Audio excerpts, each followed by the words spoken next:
This is the weekend edition of Fear and Greed, Australia's most popular business podcast. I'm Michael Thompson, and good morning, Sean Aylmer. Good morning, Michael. Sean, very excited for this one today. Our weekend show is obviously very different to the weekday show. We are each nominating what we think is the biggest story of the week, the most remarkable story, the sleeper story, which is the one I always seem to have trouble with, one kind of flying under the radar that's going to become a bigger story down the track, and our favourite story. It is very competitive, some would say hyper competitive, and as a result we use an adjudicator, a very fair, unbiased chap, our Fear and Greed colleague, Adam Lang. Good morning, Adam. Good morning, Michael. I have some bad news for both of you. I've struggled a little bit this week with my voice, so I'm going to have to be very economical with my words today. I won't be able to. Shame. What a shame. I'll have to be quite succinct. I've got to say this week, I've actually gone a little high risk. You know, we get towards the end of the year, you get a little bit crazy, a little bit sloppy, a little bit loose. And so I've just thought, I'm just going to put stuff in I like. Fear and Greed off the leash. Unplugged? Yes. Or something like that. I like it. Right, Michael, we will protect your voice. Okay, let's do this. Biggest story of the week. What was it for you? I just couldn't do markets and the economy again. That'd be 4 weeks in a row. So this week for me, I'm calling out the corporate regulator suing 11 Star Entertainment Group directors and executives for allegedly failing to sufficiently focus on the risks of money laundering and criminal ties at its Sydney, Brisbane and Gold Coast casinos. This is a story that will reverberate around boardrooms and senior management across the country. Huge story, Adam, huge story. Anyway, ASIC alleges former Chief Executive Matt Beckier and former Chair John O'Neill breached their duties, as did a number of other high-profile directors. Now, this includes the current chair, Ben Heap, Katie Lay, she used to head up the Business Council of Australia, the former CEO of Macquarie Bank, Richard Shepherd, the former Queensland Treasurer, Gerard Bradley, Sally Pitkin, who's currently the chair of the Super Retail Group, and the former boss of Boral, Zlatko Todorchevsky. These are high-profile people being sued by the regulator.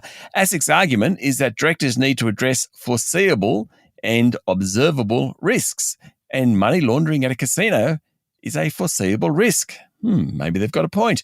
Senior managers, including general counsels and company directors, also have to take their jobs very, very seriously and do the right thing. Adam, listeners, no Adam.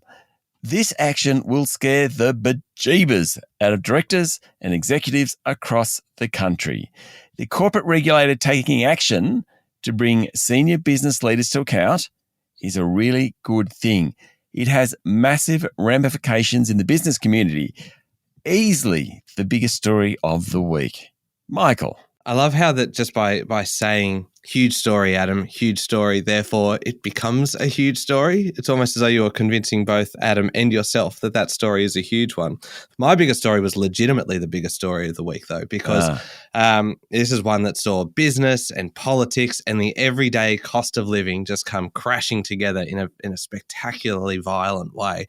Prime Minister Anthony Albanese recalled Parliament to pass his energy price relief bill, which it did, with the support of the Greens and the Independents. How it all works is basically the main component is a 1-year cap on gas and coal prices, $12 gigajoule for gas, $125 a tonne for coal. Federal Treasurer Jim Chalmers had said that without intervention, basically, retail gas prices would rise 20% next year, electricity would go up 36%, so big increases on the way, and government modelling suggested that household power bills will now be $230 cheaper next year than they would be without intervention. So that's the kind of the justification for it and how it affects people like me and you. There are obviously other elements of the legislation, a code of conduct for the industry, $1.5 billion to help low and middle income households. That's all very important, very significant. But that price cap is what has really got the gas companies up in arms. As you might expect, they are not happy at all. They say it'll limit investment in the sector. Santos boss Kevin Gallagher has really just got stuck right in. And he says that the government is imposing a Soviet-style policy and says that every business owner in the country should be alarmed by the laws. How about this quote? He said, if it doesn't, it being the government, if it doesn't like your business, your profits, or the prices you charge for your products and services, it will regulate you. And it will regulate you if the unions don't like your business, your profits, or the prices you charge.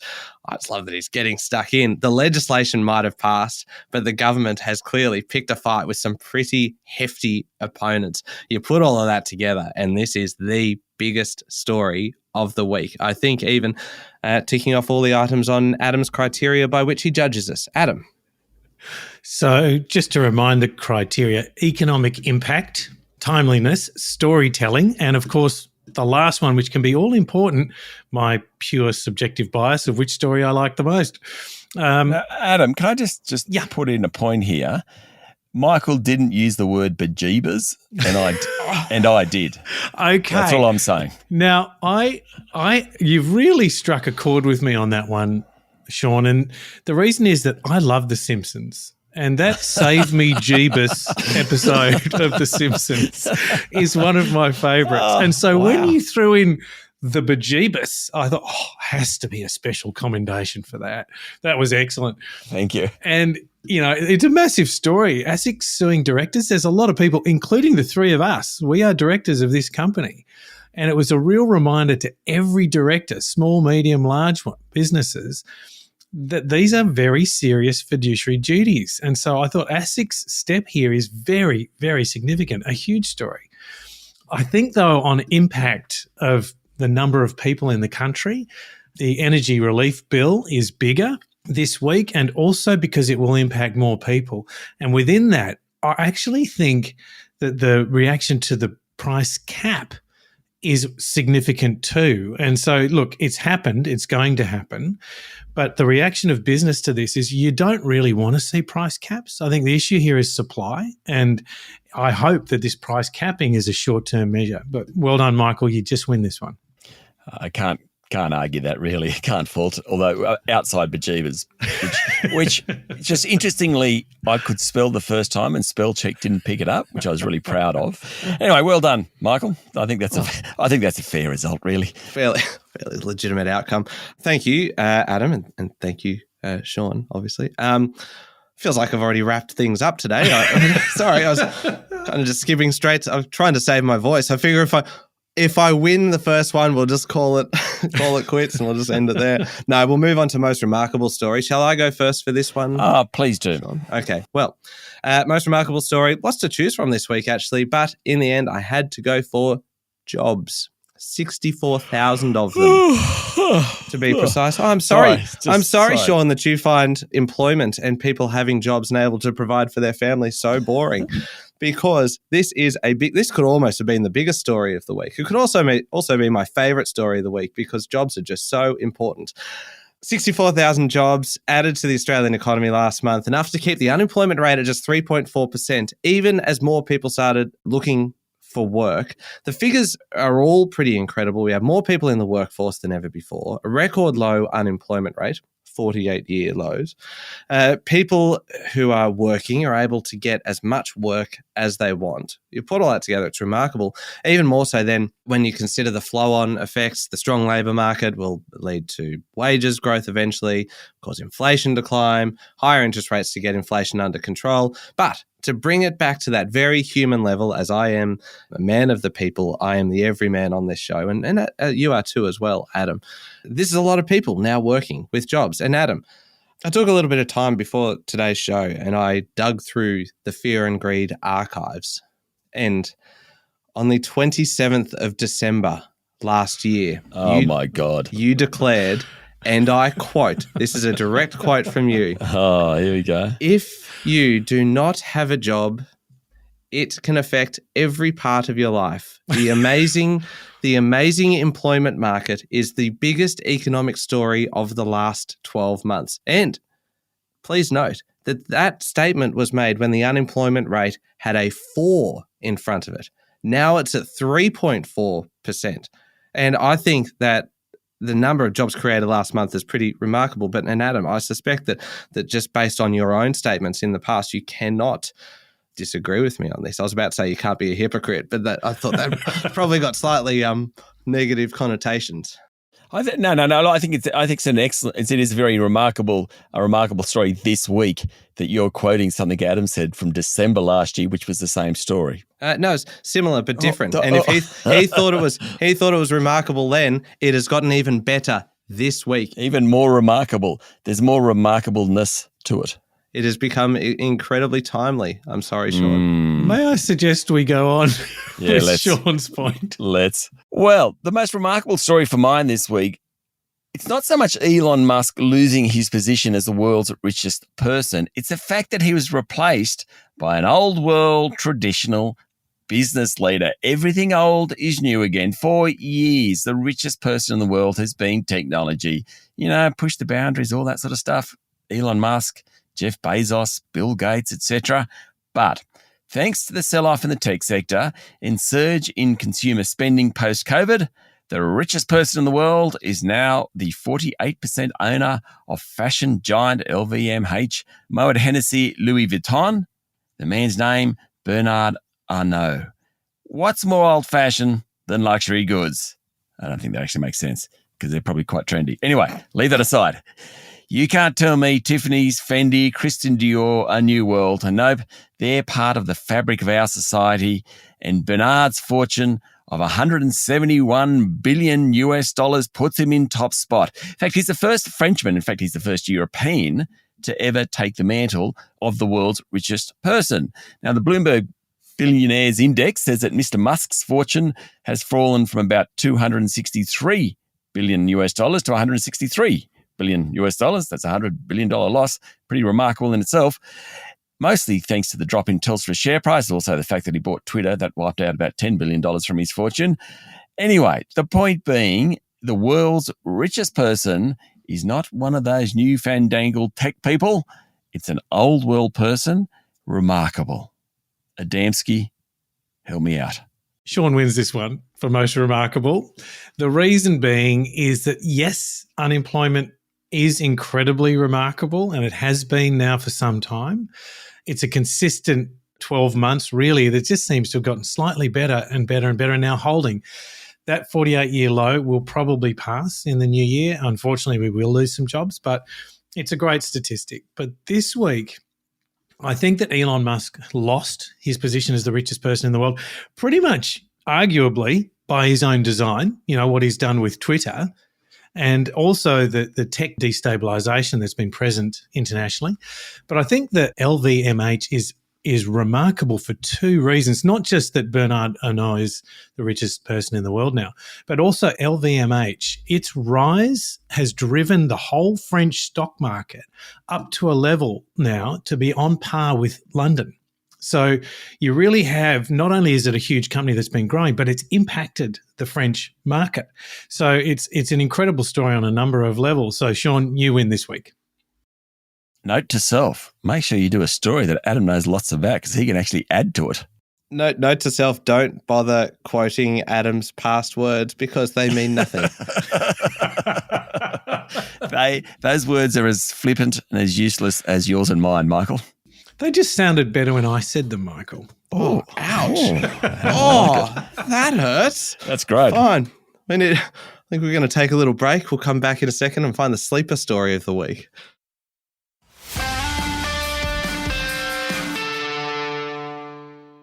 All right, we are looking for the sleeper story of the week, so one that's not getting the attention that it deserves or is going to be a bigger story further down the track. It is 1-1 is the score, and clearly, as we just heard, the gloves are coming off. So, Sean, what have you got? Well, my sleeper story of the week it's like a relative sleeper story because it did get news coverage, but this is one of the biggest things to happen this year, this decade. So, as you said in your intro there, it's something that'll be bigger down the track. US government scientists have made a breakthrough in the pursuit of limitless zero-carbon power by achieving a net energy gain in a fusion reaction for the first time.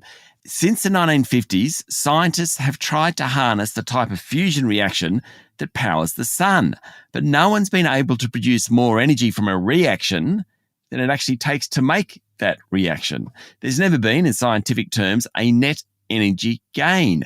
But a laboratory in California using a process, I love the name of the process, it's called inertial confinement fusion. And effectively, it bombards a tiny pellet of hydrogen plasma with the world's biggest laser. That's actually achieved net energy gain for the first time. They're getting more energy out of the process than they're putting into it. Now, in most things in life, including energy, there's quite a bit of leakage out there, undoubtedly. But this process is actually creating energy. At some point in the future, the process could provide reliable, abundant energy as an alternate to fossil fuels, as an alternate to conventional nuclear energy. This has been 80, 70 years in the making. Incredible story, and truly one of the biggest scientific breakthroughs this year, perhaps this decade. We're just not hearing a lot about it. We will in the future. We'll look back to this week, Adam, this week, saying, wow, that was a seminal moment in changing the world. Whew, hope I'm not overselling that. Yeah, but just don't bother quoting your own words any time in the future because they're meaningless, it seems. Okay, my sleeper story is actually a really serious one. It's a story that I don't think got the attention that it deserved this week. Obviously, that's why it's included in this category. And it is about the gender pay gap, because efforts to close or at least reduce the gender pay gap have stalled. 9 years ago, the difference between what men and women earned was close to 30%. Every year since then, that gap has become just a little bit smaller until the last financial year when it stalled. The interesting thing here is that the companies in the past have actually said that limited turnover of staff has prevented pay rates becoming more balanced. But that's certainly not the case in the last year, because we've had plenty of people changing jobs. Yet that gender pay gap has stalled at the same time. The difference in average full-time earnings of men and women is stuck at 22.8%, or to put it in actual dollar terms, $26,596, which I think is a staggering figure and pretty appalling when you think about it. And the only way that will change is for a constant focus to be on that issue. So really a very serious nomination for my sleeper story this week. Very much out of character for me, but I submit it for your consideration, Adam. Good battle. Love the scientific pioneering of fusion technology and net energy gain. I'm sure we haven't been able to say that for a while, but it's a great story. And what an invention. It just takes incredibly smart people, dedicated people to do that. So I found it inspiring.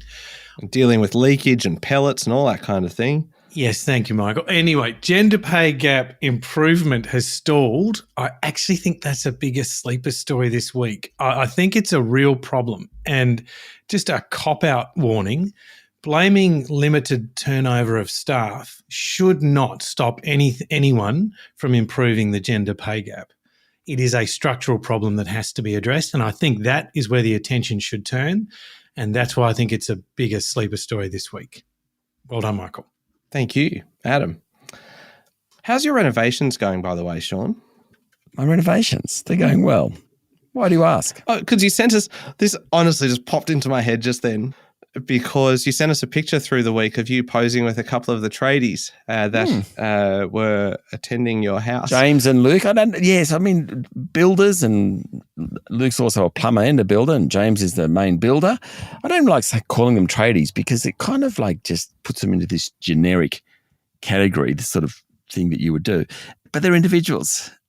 And specialists. Great. They are special. Actually, they're incredible what they can do.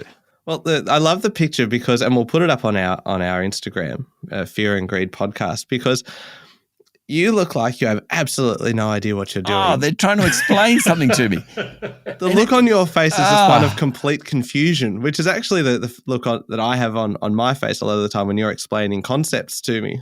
And so I kind of recognize myself in that picture as well. I asked them a question about how they did something. They were putting a window in and there's a drain pipe at the window that they had to move. They started telling me. I had no clue. It makes sense. You said that they were putting a window in because I'm pretty sure I saw your eyes glaze over. Oh, God. Oh, dear. Do we have a boom tish effect? Oh. We don't need one because I'm pretty sure right now all around Australia you can actually hear people leaving this podcast. Yeah, switching off. Okay, let's hurry up. Favorite story of the week. I'll go first on this one, if that's okay. Yeah, sure. My favourite story actually comes out of New Zealand, where anybody born after the 1st of January 2009 will never be allowed to buy cigarettes. And I think this is fantastic. It's the first country to impose a lifetime ban on cigarettes for part of its population. It actually hopes to be smoke-free by 2025. Under these changes, there's going to be less nicotine in each cigarette. The number of stores allowed to sell smokes is actually reducing hugely, from 6,000 nationwide to just 600. So it's going to be much harder to get them. I think it's admirable. The government there says that it's going to save the health system billions by no longer needing to treat the illnesses long-term caused by smoking. In Australia, we tend to use the excise on cigarettes more as a financial disincentive to smoking. Figures that came out last year showed that the government in just 1 year collected $15 billion in tobacco excise in Australia, more than the tax on super, on fringe benefits, or on petrol, which is good. But I think New Zealand is showing us that we can do it better. I say that it's time for Australia to follow our neighbours and be just a little bit brave on public health policy. I think this is a fantastic story this week. Okay, so my favourite story is about the 8 men being charged by the Securities and Exchange Commission in the US for running a pump and dump scheme via Twitter. Now, the men had 1.5 million followers and allegedly bought stock in a company or companies, then went onto Twitter and promoted themselves as experienced investors. They then told the people to buy the stocks, and then as the price jumped, they sold. In fact, they made, according to the SEC, about $100 million from the scheme. Now, these schemes have been running forever. Think Wolf of Wall Street, where basically then people were cold called and put into Steve Madden, still one of my personal favourite stocks simply because of that movie. Anyway, people bought Steve Madden stock and it was a pump and dump scheme. But they're wrong. They're criminal. It's illegal. You are taking money off people, often who hope to make a lot of money from it, and, well, they don't. They actually lose money. Remember in early October, Kim Kardashian was fined nearly $2 million to settle civil charges after she promoted crypto asset Ethereum Max on Instagram. It's a different scheme. She wasn't doing a pump and dump scheme, but it's the same kind of theory that you are having people who aren't experts telling investors what to do. Now, Ethereum Max, I checked the price of that. Oh my, that has fallen a long, long way since she pushed it. Anyway, this is my favourite story because these people got caught. And hopefully the moral of this tale is get professional advice. Don't listen to Kim Kardashian about cryptocurrencies. Don't listen to people on Twitter about where you should invest, particularly when they are very, very small cap stocks. Do your own research. Speak to a professional advisor. My favourite story, Adam. Okay. SEC whacking people for fraud and a pump and dump scheme. I think that's a ripper. And, regulators standing up for what they should be doing and stopping people from doing what they shouldn't, I think is very significant. New Zealand, to me, is an incredible story. Now, I'm sort of torn on the balance of individual choice versus the logic of smoking, which is profoundly against it, and regulation. So that's a really interesting story and a powerful one from New Zealand. So I think, Sean, on this one, you just win. So well done. Oh, this means we go to the points. We do go to the points. You know what I always find interesting about things like that, tobacco stories, it just makes tobacco illegal. Like, I actually think saying you can't smoke a legal product. So what New Zealand is doing is totally commendable, and maybe it's the most pragmatic outcome. But tobacco's legal. And so to actually, that this is a whole free choice thing, to actually say, no, you can't really get it, doesn't kind of sit right. I agree with you, Sean. It prolongs the problem for mine. So I would favour that. And anyway, sorry, we digress. Points, come on. We're waiting. 2 each on the story count. Sean, 93 points, high quality battle. Michael, 94 points. Ooh, just. Well done, Michael. Well done. Oh, thank you. Thank you. And if there were special points, Bejeebus would have gotten me over the line. That's where the point. Dead heat. Hang on, are you trying to scrounge extra points now that it has been done? Hey, I've had HSC week in my household and we've been scrounging extra points all week, right? So I'm used to it. Yeah, Adam, as soon as we finish this podcast, you receive an application for special consideration from Totally. Mr. S. Aylmer. Yes. Usually I get one for dismissal of my services each week. We'll cross out ATAR and put fear and greed, and off we go. Away we go. All right, good stuff. There we go. Thank you, Adam. Thank you, Michael. Thank you, Sean. Thank you, Michael. Make sure you're following the podcast. Join us online on LinkedIn, on Instagram. Check out Sean with his tradie mates doing some work on a window. That is on Instagram, Fear and Greed Podcast. Join us as well on Twitter and Facebook. Don't forget to check out our new podcast, How Do They Afford That?, featuring Canna Campbell, the founder of Sugar Mama TV. This week, the episode is all about how to afford Christmas, and it features a very uncomfortable exchange between Canna and I when I thought that she was making X-rated videos for her partner as a Christmas gift. It is well worth a listen just for that. I'm Michael Thompson. Have a great weekend.